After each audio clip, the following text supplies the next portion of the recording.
తెలంగాణలో ఈ రేసు అంశం ఇప్పుడు సంచలనంగా మారింది. కేటీఆర్‌ను ఏ క్షణమైనా అరెస్ట్ చేయొచ్చని వదంతులు జరుగుతున్న పరిస్థితి. తెలంగాణ భవన్ దగ్గర ఒక రకంగా టెన్షన్ వాతావరణం నెలకొంది. మనతో పాటు మాజీ సీనియర్ శాసనసభ్యులు దివాకర్ రావు గారు ఉన్నారు. ఈ రేసు అంశంపై ఏం చెప్పబోతున్నాడో ఒకసారి ఆయన మాటల్లోనే విందాం. ఏంటి సార్, కేటీఆర్ అరెస్ట్ అవుతుందని ఒక ప్రచారం. రాష్ట్ర ప్రభుత్వం రేవంత్ రెడ్డి గారు బీఆర్ఎస్ అందరి నాయకుల మీద ఏదో రకంగా తప్పుడు కేసులు పెట్టి భయభ్రాంతులు చేయాలని ఆలోచనతో పోతున్న సందర్భాలు. కార్ రేసింగ్లో కేటీఆర్ గారు శాసనసభలో వదంతులు వస్తున్నాయి, ఏదో డబ్బు వృధా అయింది, అవకతవకలు జరిగినాయని బయట పెద్ద ఎత్తున మాట్లాడుతున్నారు. ఇది హౌజు, తెలంగాణ రాష్ట్ర ప్రజలు ఎన్నుకున్న శాసనసభ. ఈ శాసనసభనే శాసనాలు చేసేది.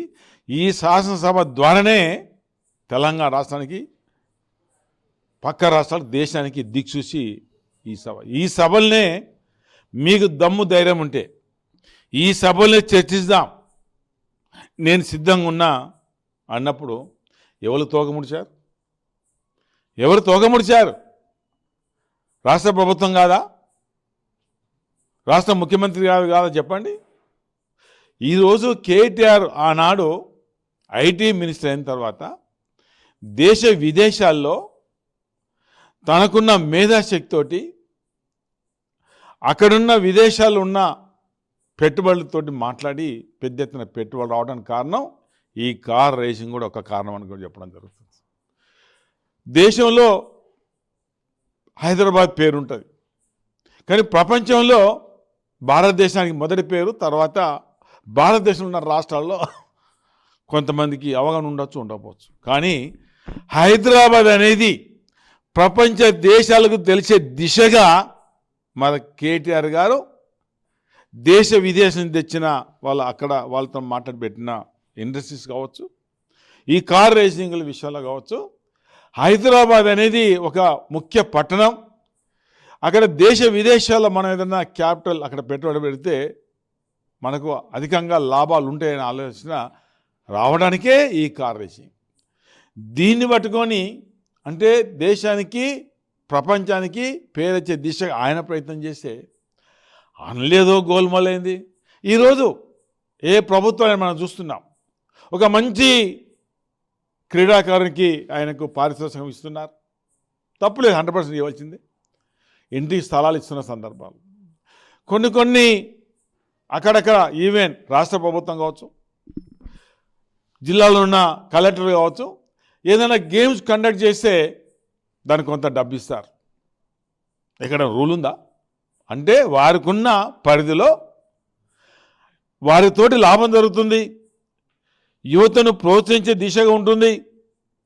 కాస్త కోస ప్రైజెస్ కానీ మరొకటి కానీ ఆయా కలెక్టర్ కావచ్చు, ముఖ్యమంత్రులు కావచ్చు, ఈ రకంగా డబ్బు ఖర్చు పెట్టే ఆనవాయితీ భారతదేశంలో అన్ని రాష్ట్రాలు ఉంది. ఇలా సీఎం కప్ పెట్టారు అంటే పెట్టదని మేము అంటున్నామా? దానికి కూడా డబ్బు ఖర్చు చేస్తారు ప్రభుత్వం. అది కూడా తప్పు పట్టడమా? అది తప్పు పట్టడమా? దేనికోసం పెట్టారు? ఇలా సీఎం కప్ అని యువతని ఇంకా ఏదైతే ఈ గేమ్స్లో రాణించాలని ఒక కార్యక్రమం ప్రోత్సహించారు. దానికి డబ్బుతో కూడుకున్న సందర్భాలు. మరి డబ్బు ఎందుకు ఖర్చు పెట్టాను అడగచ్చు కదా, ఇప్పుడు మేము అడగచ్చు కదా. ఇదేట నువ్వు పెడుతున్నావో, ఆనాడు ప్రభుత్వం కూడా మన హైదరాబాద్కు ఒక బ్రాడ్ ఇమేజ్ కోసమే కేటీఆర్ పెట్టిన సందర్భాలు.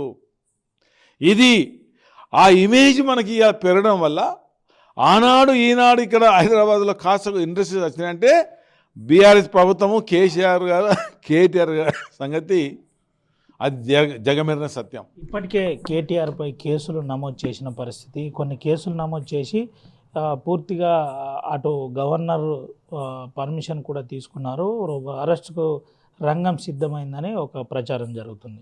ఏంటి అంటే రేపటి నుంచి ఒకవేళ ఈ పరిస్థితి ఎదురైతే ఏం చేయబోతుంది బీఆర్ఎస్ పార్టీ? ఏంటి అసలు మొన్న ఏమైంది? కొడంగల్లో లగ్జర్ల ఆ ప్రాంతంలో ఇది మన ట్రైబల్స్ వీళ్ళంతా చేశారు. ఆ ప్రాంత ప్రజాప్రతినిధి డెఫినెట్గా పట్నం నరేంద్ర రెడ్డి గారు గతంలో శాసనసభ్యుడిగా ఉండి మన కాంటాక్ట్ చేసిన వ్యక్తి సపోర్ట్గా పోయాడు. పోవాల్సిన బాధ్యత ప్రతిపక్షమా స్వపక్షమా అవసరం లేదు. ఏం చేశారు? కేసు పెట్టారు, రైతుల మీద కేసు పెట్టారు. కోర్టు ఏం చేసిందండి? కోర్టు ఏం చేసింది? విడుదల చేసిందా చేయలేదా? అదేవిధంగా మిగతా అక్కడక్కడ రాష్ట్రాల భూములు లాక్కుంటామంటే కోర్టు ఇన్వాల్వ్ అయ్యి అక్కడ ఆ భూములు ఆ సంస్థ తీసుకోవద్దంటున్నారు. ఈరోజు వాళ్ళకు ఇప్పుడు ఎందుకు కేసు పెట్టాలంటే ఎన్నో కేసులు ఇప్పుడు మనం చూస్తలేమా? ఈ మంత్రాల కేటీఆర్ టార్గెట్ చేస్తున్నారు. ఒకటండి, కేటీఆర్ గారు ఒక ఇమేజ్ ఏ ఇమేజు? రాష్ట్ర మంత్రిగా, ఐటీ మంత్రిగా బ్రహ్మాండంగా మున్సిపల్ శాఖ మంత్రి మంచి పేరు తెచ్చుకునే వ్యక్తి. అరెస్ట్ చేస్తే ఏదో లాభం అనుకుంటున్నారు. లాభం కాదు, పాతాళలోకానికి పోతారు. కేటీఆర్ని అరెస్ట్ చేస్తే కాంగ్రెస్ పార్టీ పాతాళలోకానికి పోతుంది. అది జనరల్ ఎలక్షన్లో రిజల్ట్ ఇస్తారు. నీ చేతిలో అధికారం ఉంది. ఇప్పుడు నువ్వు ఎక్కడ అరెస్ట్ చేస్తావు, ఎవరిని బయట వెళ్ళకుండా చేస్తావు. ఎవరు రాలేదంటే అరెస్ట్ చేస్తే జనం రాలేదు, జనము బయటకు రాలేదంటే నువ్వు ఎక్కడెక్కడ అందరినీ హౌస్ అరెస్ట్ చేసి ఎవరు బయటకు పోతారండి? ఎవరు బయటకు పోతారు? అంతదా మాత్రాన కేటీఆర్ అరెస్ట్ చేస్తే ఇమేజ్ రాలేదంటే అది భ్రమ. ఇమేజ్ ఎప్పుడు వస్తుంది? జనరల్ ఎలక్షన్లో అప్పుడు వాళ్ళ ఓడతర చూపిస్తారు, అప్పుడు మీరు తెలుసుకుంటారు. ఇప్పుడు ఏం తెలియదు, ఎందుకంటే అధికారులు ఉన్నారు. ఇప్పుడు మహిమలు ఉన్నారు, మహిమలు ఉన్నారు. ఇప్పుడు కాంగ్రెస్ పార్టీ మాకన్నా గొప్ప లేదనుకుంటున్నారు, మాదే కరెక్ట్ అనుకుంటున్నారు. ఎవరైనా మాదే కరెక్ట్ అనుకుంటున్నారు. కానీ ప్రజల్లో ఇవాళ నేను ఏదో ఉట్టిగా చెప్తలేను, ఇక్కడ చెప్తలేను. ప్రజల్లో ఏ అధికారి ఎక్కడ కలిసినా అంటే రిటైర్ అధికారులు కానీ కాంగ్రెస్ పార్టీ అలా పూర్తిగా వ్యతిరేకత ఏర్పడ్డది ప్రభుత్వం మీద, పార్టీ మీద.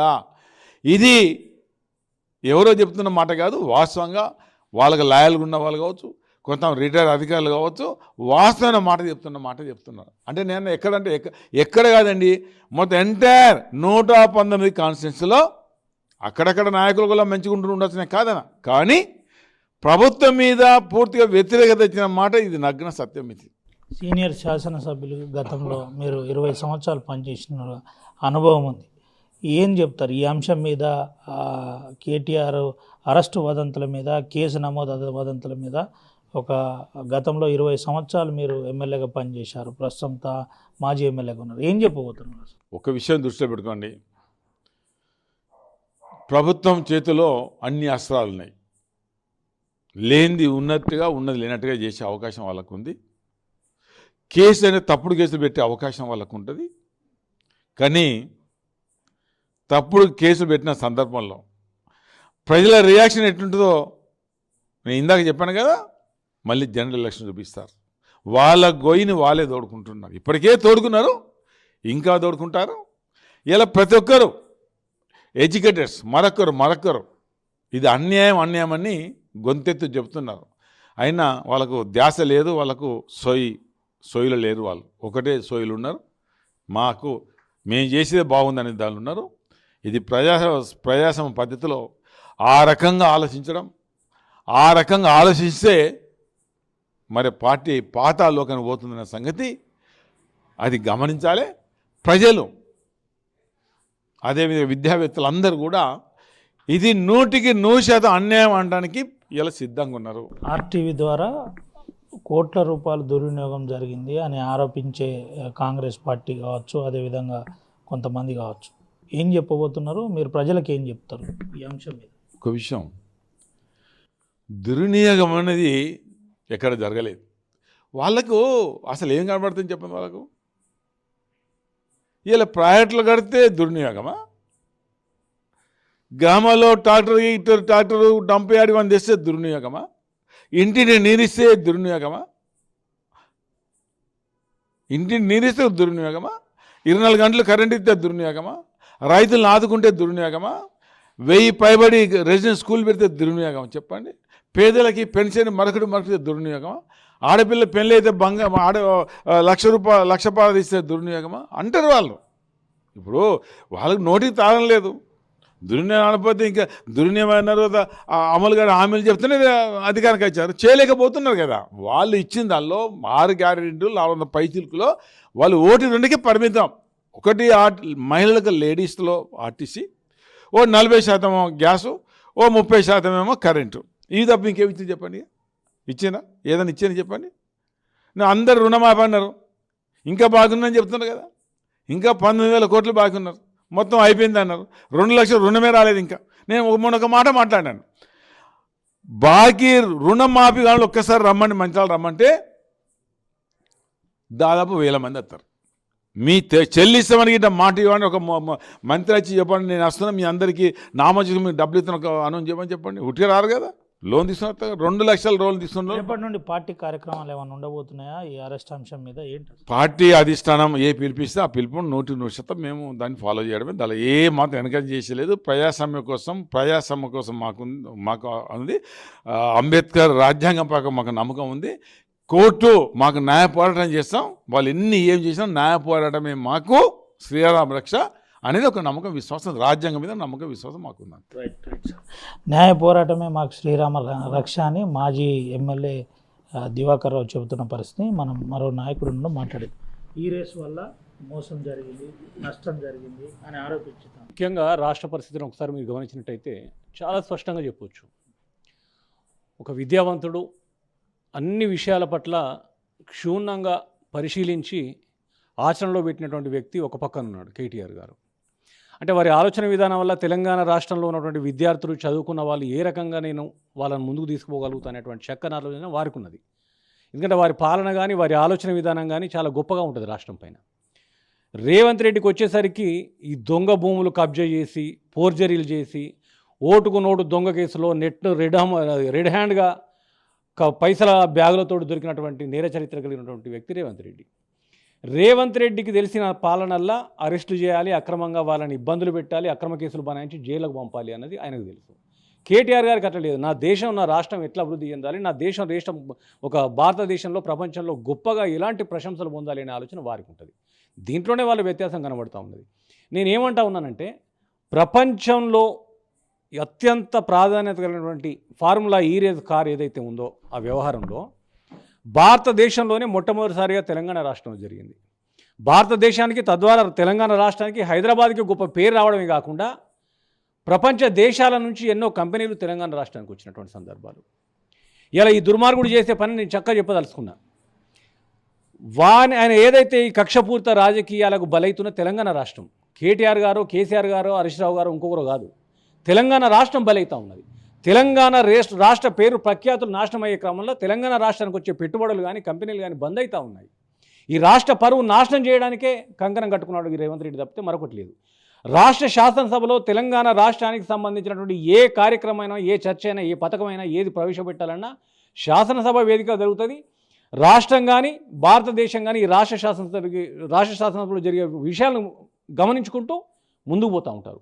ఆ రాష్ట్ర శాసనసభలో ప్రవేశపెట్టండి ఈ ఫార్ములా రేజ్ కారుకు సంబంధించిన వ్యవహారాన్ని చర్చ చేద్దామంటే తోకముడుచుకొని పోయినటువంటి రేవంత్ రెడ్డి ప్రభుత్వం అక్రమంగా కేసులు పెట్టి జైలుకు పంపే కార్యక్రమాన్ని మాత్రం తను అంత ఉత్సాహంగా తీసుకుంటా ఉన్నాడు. ఇవాళ పట్నం నరేందర్ రెడ్డి గారు 30 మంది రైతులు ఇవాళ విడుదలయ్యారు. నెక్స్ట్ ఇవాళ కేటీఆర్ గారిని పంపాలి, రేపు మరొక నాయకుని పంపాలి. అంటే ఇంతకంటే చేతగానటువంటి ప్రభుత్వం మరొకటి లేదు. ఇవాళ శాసనసభ వేదికగా ఒక ప్రతిపక్ష నాయకుడుగా ఉన్నటువంటి ఎంఐఎం పార్టీ ఎమ్మెల్యే బాహాటంగా చెప్పిండు, శాసనసభ నడపడం చేతగానటువంటి మీ ప్రభుత్వానికి రేపు రాష్ట్ర ప్రభుత్వాన్ని నడుపుతారు మీరు, మీతోటి ఏది కాదని చెప్పేసి పేపర్లు విసిరికొట్టి బయటికి పోయిండు. ఇంతకంటే సిగ్గుచేటనే విషయం ఇప్పటివరకు ఎప్పుడు చూడలే. మనం శాసనసభను నడపలేనటువంటి ప్రభుత్వాన్ని మనం మొట్టమొదటిసారి చూస్తూ ఉన్నాం. ఇవాళ అసెంబ్లీ వేదికగా ఎమ్మెల్యేలు చెప్తా ఉన్నారు మీకు చేతనైతే లేదని.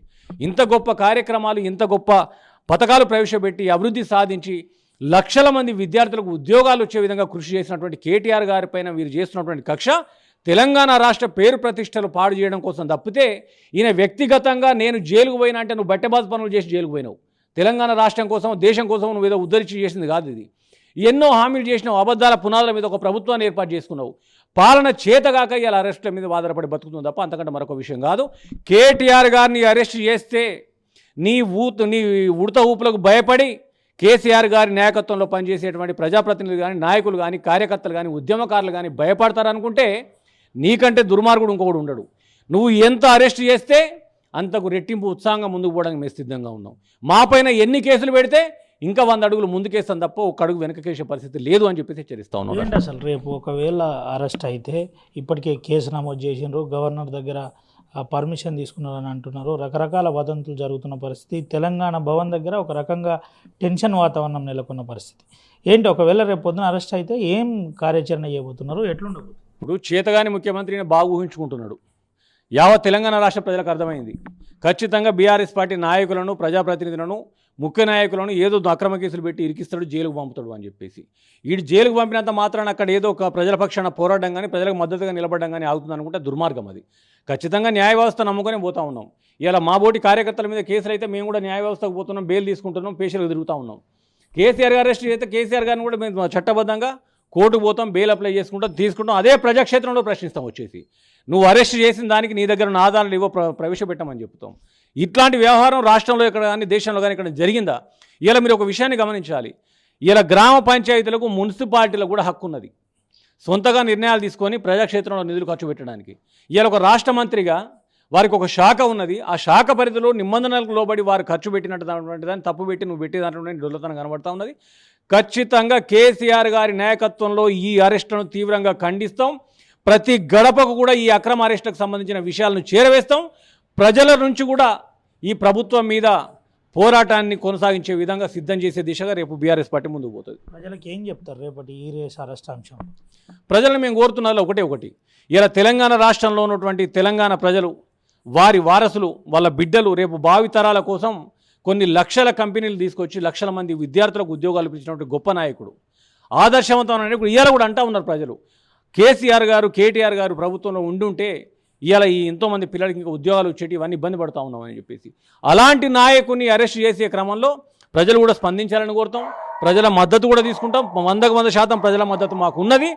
ఆ ప్రజల దగ్గరికి కూడా మేము వెళ్ళి వారి మద్దతు తీసుకొని వారిని కూడగట్టుకొని ఈ దుర్మార్గ ప్రభుత్వ ఈ అక్రమ అరెస్టులను, ఈ వికృత చేష్టలను నియంత్రించే దిశగా ఖచ్చితంగా ముందుకు పోతాం.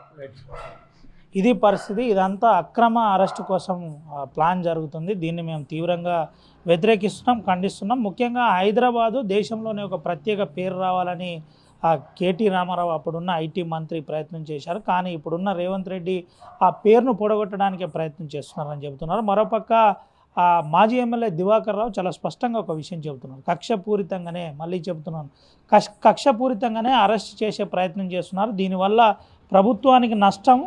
రానున్న రోజుల్లో క్షేత్రంలో ఏం జరుగుతుందో వాళ్ళే చూస్తారు. కాంగ్రెస్ పార్టీపై ఇప్పటికే వ్యతిరేకత వచ్చింది. వెంటనే ఈ అక్రమ అరెస్ట్ను మేము వ్యతిరేకిస్తున్నాం. ఒకవేళ హౌస్ అరెస్టులు చేసినా మా న్యాయ పోరాటం తప్పదు, న్యాయ పోరాటం చేస్తాం. మాకు డాక్టర్ బిఆర్ అంబేద్కర్ ఇచ్చిన రాజ్యాంగబద్ధంగానే ఈ సమస్యను ఎదుర్కొంటాం. వెంటనే రేవంత్ రెడ్డి అక్రమ అరెస్ట్ను మానుకోవాలి. ఇప్పటికే చాలామందిపై అక్రమంగా కేసులు నమోదు చేశారు. కేసులు నమోదు చేసి భయభ్రాంతులకు గురి చేసే ప్రయత్నం చేస్తున్నారని చెబుతున్నారు. కేటీఆర్ని అరెస్ట్ చేయడం వల్ల కార్యకర్తలు ఎవరు భయపడరు, రెట్టింపు ఉత్సాహంతో పనిచేస్తాం, నిరసనలు రేపటి నుండి ఉంటాయని బీఆర్ఎస్ నాయకులు చెబుతున్న పరిస్థితి కనబడుతుంది. Vote studio. మరిన్ని వీడియోస్ కోసం ఛానల్ ని సబ్స్క్రైబ్ చేయండి. లేటెస్ట్ అప్డేట్స్ కోసం వాట్సాప్ ఛానల్ ని ఫాలో అవ్వండి. ఆ లింక్ డిస్క్రిప్షన్ లో ఉంది.